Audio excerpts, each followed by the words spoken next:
Welcome back to Carscoops. I'm Steven Rivers, and this is the 2025 Toyota 4Runner. Now, before we came out here to drive this vehicle, we asked you what you want to know about it. Today, we're going to give you the answers. Off gas. One reader asked about the suspension and ride quality across different trims. Well, we haven't had the opportunity to drive every trim on the road, but we have driven the TRD Pro on the road and the Limited on the road. Both come with upgraded shocks over trims like the SR5, and both feel comfortable. Both are inoffensive, but keep in mind, you're still going to realize that you're driving a truck. It's not exactly super smooth over every type of road surface or pavement. Now, we drove several different trims off-road, and all of them performed incredibly well. Someone asked, how does this drive compared to the new Tacoma? And I feel like an expert in this because I've driven both the Tacoma and the 4Runner on the same off-road trails, the same streets around the ranch. So I can tell you they drive almost identically. The big difference is that the Tacoma feels a little stiffer. It seems to bounce around a little bit more on the road. And the 4Runner feels a little bit quieter, like maybe there's a touch more sound deadening going on inside the cabin. Off-road, they feel exactly the same. They both are confidence-inspiring, they feel easy to pilot, easy to modulate throttle and braking, and they both make you feel like you're an incredibly capable off-road driver. Speaking of the Tacoma, someone asked, can anyone older than 5 years old sit in the back seats? And that's because the Tacoma doesn't have a very big back seat, to say the very least. I'm happy to report that these seats are considerably larger. It's actually pretty easy for someone even my height, 6'6", to fit back there. And in fact, some versions of the 4Runner have 3 rows. Now, I don't fit in the 3rd row, but the fact that I can fit in the 2nd row is a welcome bit of news after driving the Tacoma last year. One reader asked, what's the best trim if you're going to daily drive it? Well, that's going to come down to your personal daily drive. It's also going to come down to how often you want to take this vehicle off-road. Considering that most people don't really go off-road all that often, even if they own something capable of going off-road, I'd say probably something like the Limited or the Platinum is going to be the most enjoyable to drive every day.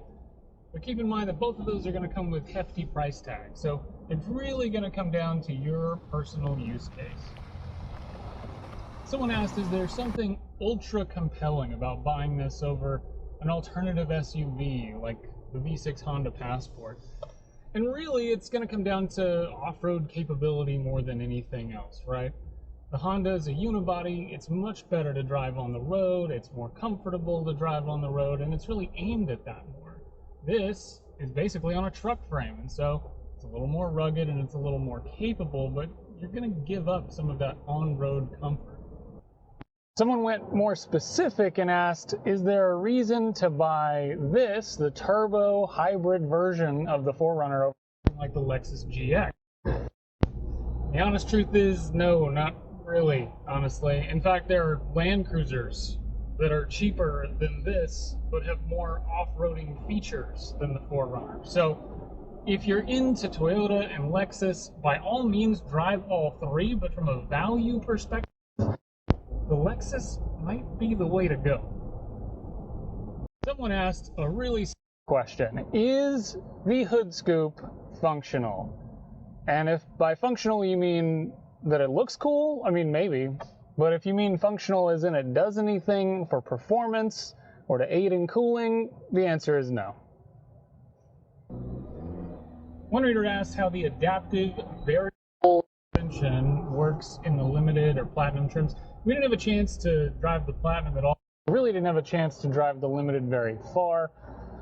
But in the little bit of testing that we did, honestly, the suspension didn't feel too different.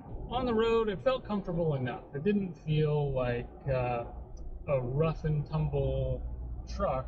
One reader asked, is it as ugly in person as it is in pictures? Well, that's going to be down to the eye of the beholder, but the whole point of this is to look rugged. It's to look like it's capable off-road, and I think it does that just fine.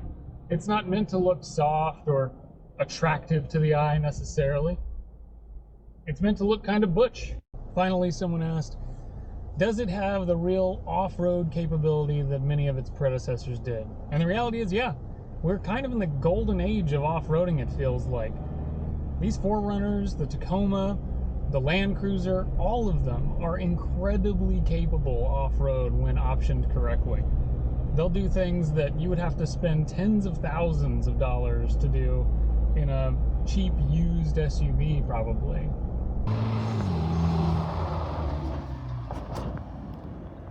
That's everything you wanted to know about the 2025 4Runner.